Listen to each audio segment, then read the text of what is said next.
नमस्कार. आज आपण एका अशा घटकाबद्दल बोलणार आहोत जो दिसतो अगदी साधा, पण ज्याच्याशिवाय मोठमोठी मशीन्स अक्षरशः जागची हलू शकत नाहीत.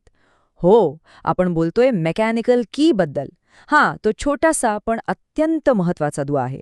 चला तर मग याची दुनिया जवळून पाहूया. विचार करा, आपल्याकडे एक मोटर आहे जी एक शाफ्ट फिरवतेय आणि एक चाक आहे जे आपल्याला फिरवायचंय. पण ही शक्ती, ही फिरण्याची ताकद शाफ्टमधून चाकापर्यंत पोहोचते तरी कशी? हा तसा खूपच मूलभूत प्रश्न आहे, नाही का?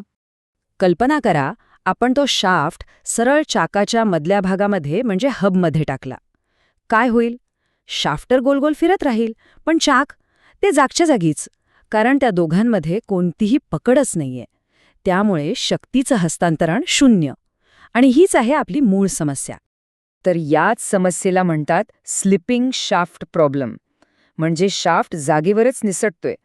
आता पाहूया की इंजिनियर्सनी या अगदी साध्या पण तितक्याच मोठ्या आव्हानावर कशी मात केली.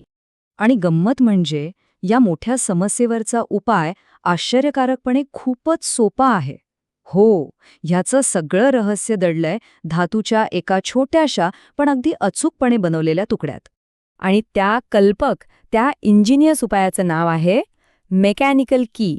चला, आता नीट समजून घेऊया की ही की म्हणजे नेमकं काय आणि तिचं काम करते तरी कसं. तर तांत्रिक भाषेत सांगायचं तर की म्हणजे शाफ्ट आणि हबच्या मध्ये बसवलेला एक धातूचा तुकडा. याचं मुख्य काम काय, तर त्या दोघांना एकत्र लॉक करणं, जेणेकरून एक फिरलं की दुसरंही फिरेल आणि टॉर्क म्हणजे फिरण्याची शक्ती योग्य प्रकारे पुढे जाईल. ही प्रक्रिया प्रत्यक्षात खूपच सोपी आहे. बघा, सगळ्यात आधी शाफ्ट आणि हब या दोन्हीवर एकसारखे खाचे म्हणजे स्लॉट्स पाडले जातात. ह्या स्लॉट्सना म्हणतात कीवे. मग त्या दोन्ही खाचांमध्ये ही की अगदी घट्ट बसवली जाते. झालं काम. आता शाफ्ट फिरला की हब आणि पर्यायानी चाकही फिरणारच. आता कीचे ना बरेच प्रकार आहेत, पण सगळ्यात जास्त म्हणजे कॉमनली वापरली जाणारी की आहे पॅरलल की.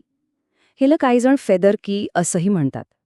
ही विशेषतः तेव्हा वापरतात जेव्हा टॉर्क म्हणजे फिरण्याची शक्ती फक्त एकाच दिशेने काम करणार असते. पण मग प्रश्न येतो की या कीचा आकार म्हणजे तिची रुंदी जाडी कशी ठरवायची? त्यासाठी एक स्टँडर्ड फॉर्म्युला आहे.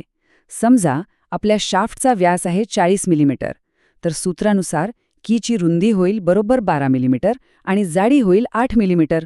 पाहिलं, अगदी सोपं गणित आहे. पण प्रत्येक इंजिनिअरिंगची गरज सारखी नसते, बरोबर? म्हणूनच वेगवेगळ्या गरजांसाठी वेगवेगळ्या प्रकारच्या खास की तयार केल्या गेल्या आहेत. चला, त्यापैकी काही महत्त्वाच्या कीबद्दल जाणून घेऊया. म्हणजे बघा, जर आपल्याला एकदम घट्ट हाय फ्रिक्शन फिट हवी असेल तर वापरली जाते टेपर की. जर शाफ्टलाच उतार असेल तर त्यासाठी आहे वुडरफ की. आणि विचार करा, जिथे शाफ्टमध्ये कीवेज बनवता येत नाही तिथे सॅडल की कामी येते. आणि हो, जिथे प्रचंड उलटसुलट शक्ती हाताळायची आहे तिथे टँजेन्शियल की वापरतात. टेपर कीमध्ये ना एका बाजूला 101 असा हलकासा उतार म्हणजे टेपर असतो. जेव्हा तिला हातोडीने जागेवर बसवतात तेव्हा हा उतार अगदी एखाद्या पाचरप्रमाणे काम करतो आणि त्यामुळे शाफ्ट आणि हबमध्ये ती इतकी घट्ट बसते की विचारायलाच नको. तिला काढणं सोपं व्हावं म्हणून कधीकधी जेबहेड सुद्धा दिलेलं असतं. आता वुडरफ कीचा आकार तर खूपच इंटरेस्टिंग आहे. अर्धचंद्रासारखा हा आकारच तिची खासियत आहे. यामुळे ती तिच्या अर्धवर्तुळाकार कीवेमध्ये स्वतःला थोडं ॲडजस्ट करू शकते आणि म्हणूनच टेपर्ड शाफ्टवर हब बसवण्यासाठी ही की एकदम परफेक्ट ठरते. आता काही वेळा असं होतं की शाफ्टवर कीवे बनवणं शक्यच नसतं. अशा वेळी सॅडल की वापरतात. यात 2 प्रकार आहेत. हॉलो सॅडल की ही शाफ्टच्या गोलाकार भागावर बसते आणि फक्त घर्षणावर म्हणजे फ्रिक्शनवर अवलंबून असते. तर फ्लॅट सॅडल कीसाठी शाफ्टवर एक छोटासा सपाट भाग तयार केला जातो, ज्यामुळे तिची पकड थोडी जास्त चांगली बसते. पण एक गोष्ट लक्षात ठेवली पाहिजे, या दोन्ही की फक्त हलक्या कामांसाठीच आहेत. आता जरा मोठ्या मशीनचा विचार करूया. समजा एखादी रोलिंग मिल आहे किंवा मोठं फ्लायव्हील, जिथे शक्ती प्रचंड असते आणि ती अचानक उलट दिशेनेही फिरू शकते. इथे साधी की तुटून जाईल. अशा वेळी वापरल्या जातात टँजेन्शियल की. या 2 पाचर म्हणजे वेजेस एकमेकांच्या विरुद्ध दिशेने बसवलेले असतात. त्यामुळे कोणत्याही दिशेने कितीही प्रचंड टॉर्क आला तरी त्यात तो सहज सहन करतात. आता आपण कीच्या संकल्पनेच्या एका पुढच्या म्हणजे एकदम ॲडव्हान्स टप्प्याकडे वळूया. जिथे खूप जास्त टॉर्क ट्रान्सफर करायचा असतो, तिथे कीची एक अत्यंत प्रगत आवृत्ती वापरली जाते. इथे फरक अगदी स्पष्ट दिसतो. एक साधी की फक्त एकाच ठिकाणी टॉर्क प्रसारित करते, तर स्प्लाइंट शाफ्टवर अनेक की म्हणजे दाते थेट शाफ्टवरच मशीन केलेले असतात. ते शाफ्टचाच एक भाग बनतात आणि म्हणूनच ते प्रचंड टॉर्क हाताळू शकतात. आपल्या गाडीच्या गिअरबॉक्समध्ये जे तंत्रज्ञान वापरलं जातं ते हेच आहे. तर आतापर्यंत आपल्या लक्षात आलंच असेल की ही मेकॅनिकल की किती महत्वाची आहे. ती खऱ्या अर्थाने इंजिनिअरिंगचा एक असा पडद्यामागचा नायक आहे, जो आपलं काम इतकं चोख बजावतो की आपलं तिकडे लक्षही जात नाही. बरं, की बसवणं जेवढं महत्वाचं आहे, तेवढंच ती परत सुरक्षितपणे काढणंही गरजेचं आहे. त्यासाठी की पुलर नावाचे खास टूल वापरतात.